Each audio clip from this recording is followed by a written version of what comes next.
In this installment, we got 2 games left to decide the AFC for the East and West Conference. Big matchups between the Atlanta Hawks and Cleveland Cavaliers, and then a nightcap between the New Orleans Pelicans going up against the Los Angeles Clippers. Let's get into it.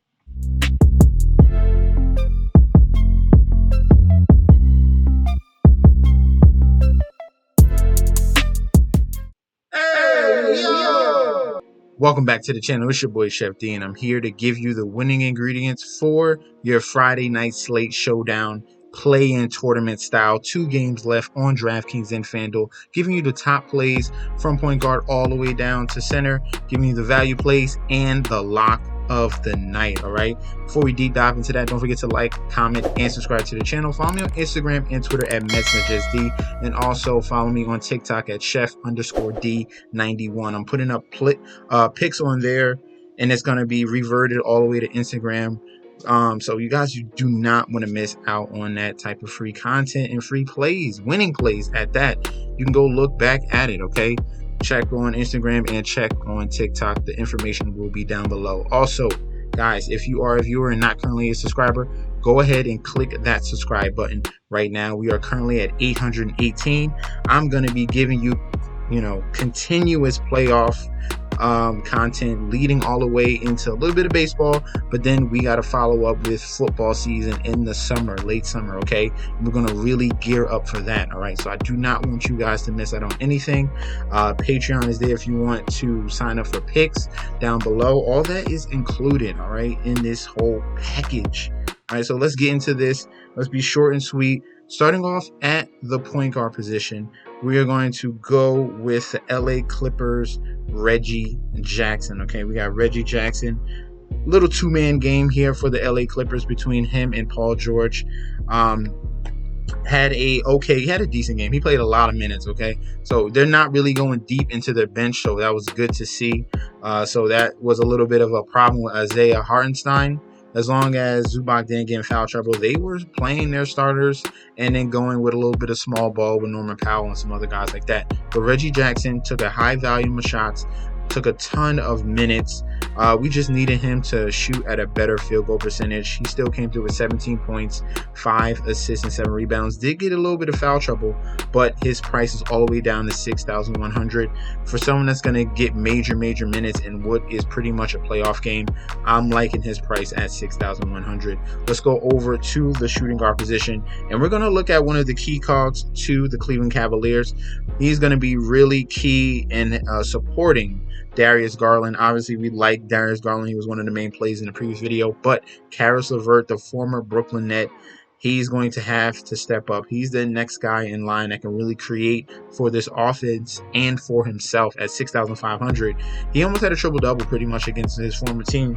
12 points, 3 assists, 3 steals, 7 assists, and 7 rebounds. So a very nice performance out of him. And they lowered his price down to $6,500. So you're getting a little bit of discount there. I love Caris LeVert. All right. Next, small forward, and we're going to be going right back to Bogdanovich. This was a particular play that I liked in the previous video, but it was a blowout scenario, okay? Understandable. He only took 7 shots, but was efficient in those limited minutes of 25. Came through with 20 fantasy points, 13 real points, 1 assist, 2 rebounds, and 1 steal. They completely obliterated the Hornets, which this would be a much tighter game environment. Atlanta's on the road where they struggled just a little bit. They're a very good team at home, and now they're on the road going up against Cleveland. I expect them to lean on Bogdanovich and the other supporting cast a little bit more in this game. He should be fine, even though it says questionable, but just pay attention to that news, okay? Next guy at the power forward position. Actually, no, I got one more.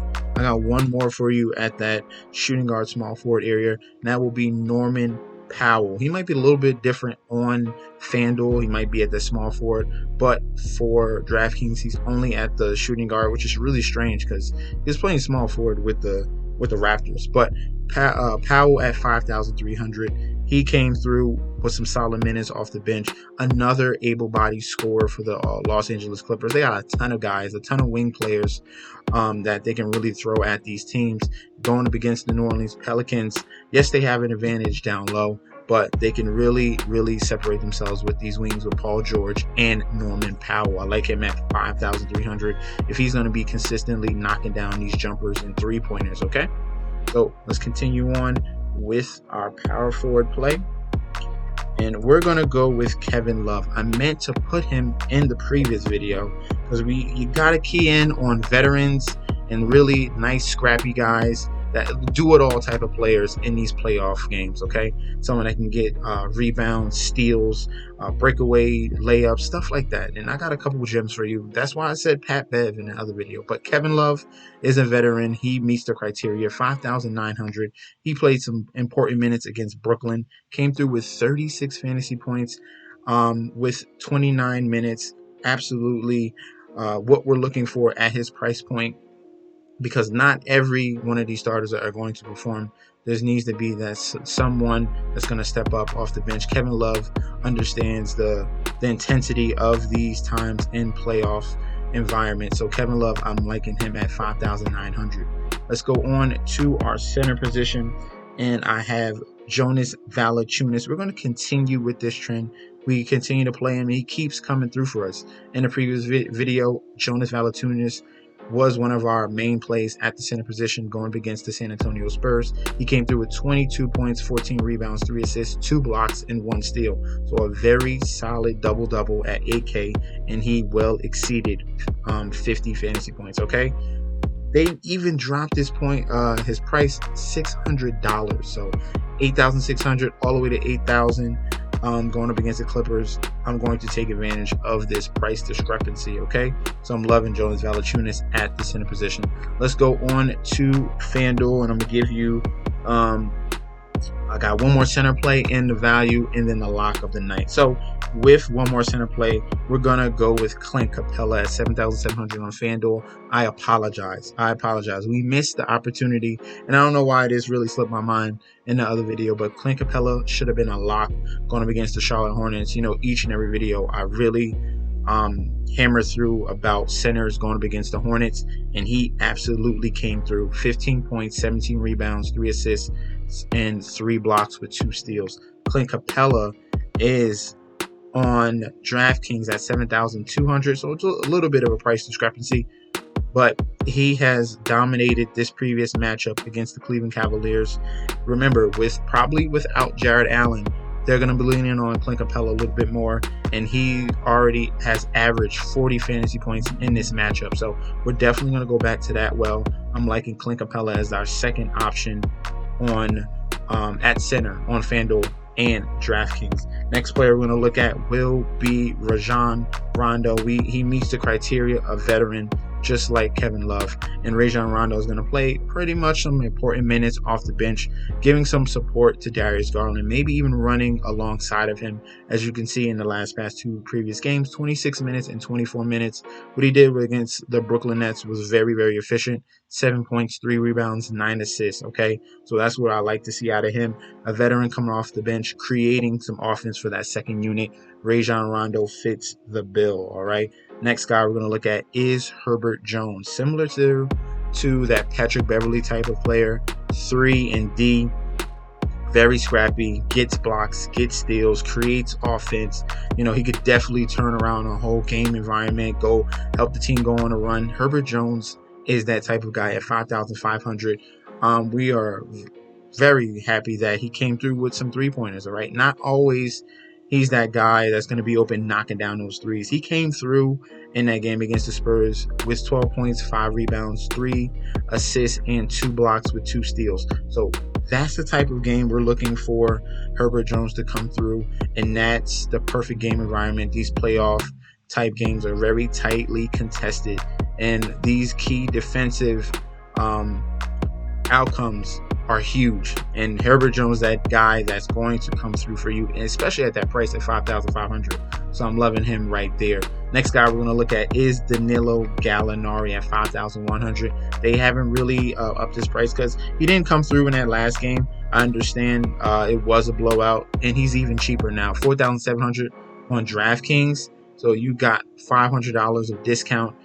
He still came through in 30 minutes with 25 fantasy points, But like I said, in a blowout environment, he still got up 12 shots. That's amazing. 18, 2 and 3. And he's technically going to be the third option on any given set, pretty much. It probably goes Trae Young, Bogdanovich, and then Gallinari and Clint Capella are going to be that third option. All right, so Danilo Gallinari is going to get a ton of minutes at below 5K. Yes, we're going to pencil him in. And then our lock of the night will be Paul George. He is filling the stat sheet. We're going to take full advantage of him until he gets to the correct price. All right, we're looking at Paul George probably around that 10.5 to 11,000 range, because he just does everything. In that Minnesota game, they did go up to a 10-point lead thanks to him, and this when the Timberwolves stormed back. But Paul George was putting in work. 34 real points, 7 rebounds, 5 assists, 3 steals. We're probably going to see a block or two coming up, because in these possessions going up against this particular team, he's going to have to step up. Steals is right around what we like to see, 2 to 3. He's going to give you each and every game. The assists is what we like to see to be bumped up just a little bit more. But in this 2-game slate, yes, Trae Young is here, but he's on the road.